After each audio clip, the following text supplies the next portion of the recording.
السلام علیکم دوستوں کیسے ہیں آپ سب لوگ؟ دوستوں، اس وقت پاکستان میں ہر طرف سیلاب کی تباہ کاریاں ہیں۔ پاکستان کا ایک بڑا علاقہ اس سیلاب کی وجہ سے تباہ ہو گیا۔ ہزاروں لوگ بہہ گئے، لاکھوں جانور بہہ گئے، اور کئی گھر سیلاب کی وجہ سے گر گئے یا پھر پانی کے ساتھ بہہ گئے، اور جو بچ گئے وہ بھی اب شاید دوبارہ تعمیر کرنا پڑے، کیونکہ پانی نے بنیادوں تک کو ان کی ہلاک دیا۔ دوستوں، لاکھوں گھر لوگ جو ہیں وہ بے گھر ہیں اس وقت، اور بچے بڑے سب کھلے آسمان تلے انتہائی پریشانی،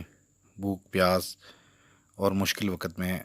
زندگی گزار پہ مجبور ہو گئے ہیں۔ دوستوں، اگر ہم اپنے ملک کے دریاؤں اور پانی کے بہاؤ پر نظر دوڑائیں تو کوئی تقریباً 6000 سال پہلے ہمارے اس خطے کے اندر رہنے والے جو لوگ تھے ان کو بھی یہی معاملہ درپیش آتا تھا۔ فارنر ہسٹورین کہتے ہیں کہ یہ جو ہڑپا اور موہنجو-دڑو سویلائزیشن ہے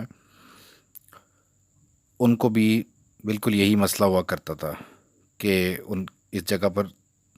کثرت سے سیلاب آتے تھے اور تمام ویلی جو ہے وہ پانی کی وجہ سے ڈوب جایا کرتی تھی۔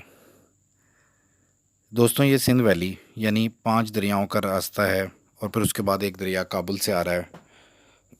دریائے کابل اس ویلی میں داخل ہوتے ہیں، اور اگر پانی کی مقدار اتنی زیادہ بڑھ جاتی ہے کہ پانی جو کہ گلیشیئرز کے پگھلنے اور مونسون کے بعد بارشوں کے دریاؤں میں جمع ہوتا ہے تو وہ اپنے دریاؤں کے کناروں سے نکل کر دور دور تک پھیل جاتا ہے، اور اس کے ساتھ جو راستے میں چیز آتی ہے اس کو وہ بہا کے لے جاتا ہے۔ دوستوں، ہسٹورین کا کہنا ہے کہ کوئی تقریباً 7 مرتبہ ان لوگوں نے، ہڑپا اور موہنجو-دڑو کے لوگوں نے اپنے آپ کو ریبلڈ کیا تھا، کہ وہ ایک مرتبہ سیلاب کی وجہ سے سب تباہ ہو جاتا تھا، اس کے بعد وہ پھر دوبارہ اپنے شہر بناتے تھے۔ دوستوں، یہ سب تہذیبیں حتیٰ کہ بادشاہوں کے محل بھی انہی دریاؤں کے پاس ہوا کرتے تھے۔ پھر اس کے بعد بادشاہ آئے، اور اس کے بعد انگریزوں نے یہاں آنے کے بعد ہیڈز بنائے دریاؤں کے اوپر، اور اس کے ذریعے سے پھر نہریں نکالیں، اور ایک دنیا کا بڑا بہترین جو ہے نہری نظام ہندوستان پاکستان کے اندر بنایا انہوں نے۔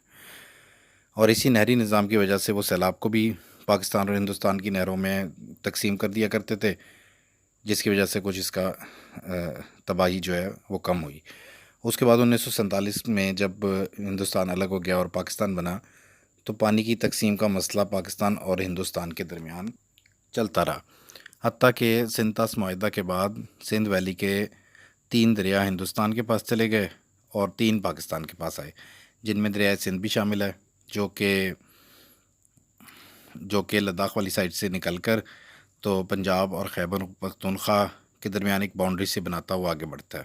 اور پھر آخر کار باقی سارے دریا جو ہیں 3 دریا یعنی 5 دریا پورے، جن میں سے 3 انڈیا کے پاس ہیں اور باقی 3 پاکستان کے، وہ سب جو ہیں وہ دریائے سندھ کے اندر، اور پھر دریائے کابل بھی، وہ سب دریائے سندھ کے اندر گر جاتے ہیں۔ پاکستانی حکومتوں نے اس بات کو جان لیا تھا کہ ہم ایک مونسونی خطہ میں رہتے ہیں